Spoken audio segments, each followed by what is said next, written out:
brought down the esophagus, digested in the stomach, and then enters the large intestine. In the large intestine, glucose enters the bloodstream and is carried throughout the body. Once glucose molecules reach the pancreas, they are carried across the cell membrane by the GLUT2 protein. The glucose molecules in the pancreas target the beta cells and the islet of Langerhans to produce the hormone insulin. Insulin is then injected into the bloodstream where it travels to cells that have a specific receptor on the cell membrane.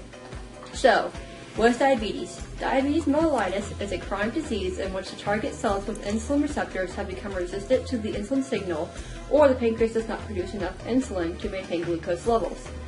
This is known as type 2 diabetes or adult diabetes and can result in hyperglycemia and other serious health problems and accounts for 95% of the diabetic cases. Another form of diabetes is type 1 diabetes or juvenile diabetes. This form of diabetes accounts for roughly 5% of diabetic cases and occurs when the body attacks the beta cells of the pancreas that produce insulin. Thus, type 1 diabetes can be classified as a type of autoimmune disorder. In the following animation, you will see how insulin works normally and how different factors can affect the ability for the body to regulate glucose levels with insulin. This is the insulin pathway. First, the capin 10 protein breaks down fats. Then, insulin is received correctly by its transmembrane protein. This protein is known as the ENPP1, which transports the insulin into the cell. The insulin then binds to the IRS protein, which carries the attached molecule to the GLUT4 protein. Once the insulin activates the GLUT4 protein, glucose binds to its outer surface and then can be transported across the membrane. An influx of glucose molecules on the intracellular side of the cell produce glycogen, or animal fat, which is stored in the liver of mammals and can be converted to energy. Sometimes, things can go wrong in this process where insulin cannot be recepted correctly by its protein. For example, the ENPP1 receptor protein may become disfigured because of extreme temperature or pH changes that can denature it. When this happens, insulin cannot bind to the outside receptor and therefore cannot signal for the opening of the GLUT4 channel to let glucose in. Thus, a buildup of glucose and insulin occur in the extracellular space. Another mutation in this process can also result in the ineffectiveness of insulin pathways. Sometimes insulin binds correctly to the ENPP1 protein and is brought inside the cell, but it is the IRS protein that malfunctions. When this happens, the IRS protein is not activated, and therefore the GLUT4 protein does not receive the signal to let glucose in. However, sometimes the GLUT4 channel itself is the faulty device in this process. In this case, insulin is received correctly by both the ENPP1 and the IRS proteins, but the signal is not received correctly by the GLUT4 because of its change in shape.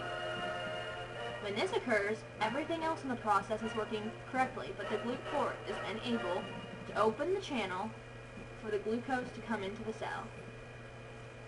Last but not least, a default in the capin 10 protein that breaks down fat molecules can become overwhelmed by fat or cease to stop working. If this happens, the fat molecules can surround the receptor proteins and the insulin and glucose cannot react properly with their proteins. This is a significant part of diabetes where a common characteristic is a gross excess of fat or obesity. Diabetes, its effects and direction of study. Normally, insulin binds to the insulin receptor and regulates the amount of glucose in the bloodstream. In addition, it initiates the polymerization of triglycerides and proteins in muscle and adipose tissues. In an organism with diabetes, mutations occur in the insulin receptor protein or the transduction pathway, which result in the buildup of glucose in the bloodstream. Also, proteins and triglycerides made by insulin will not be signaled for production by insulin. When insulin works correctly, organisms have the ability to heal themselves quickly and fight off infection. They also have energy that is converted by cells through aerobic respiration. Symptoms of diabetes are as follows: excessive or frequent need to urinate, blurred vision, and an inability to heal wounds efficiently or fight off infection, which is due to a lack of oxygen being produced by the mitochondria and cells, so the tissues do not receive oxygen and die. Lethargy, which can occur because there is no glucose being used in aerobic respiration, unquenchable thirst, insatiable hunger, and blood vessels can contract because glucose clogs the blood vessels, which leads to heart problems and the amputation of limbs. Different types of drugs are being experimented with that restrict the amount of glucose lost in urination. There are also temporary drugs being developed with GLP-1 agonists, which is a naturally present hormone that signals for the secretion of insulin and lets the brain know to quit eating. Patients get injections of this type of drug weekly, but more permanent solutions are being developed.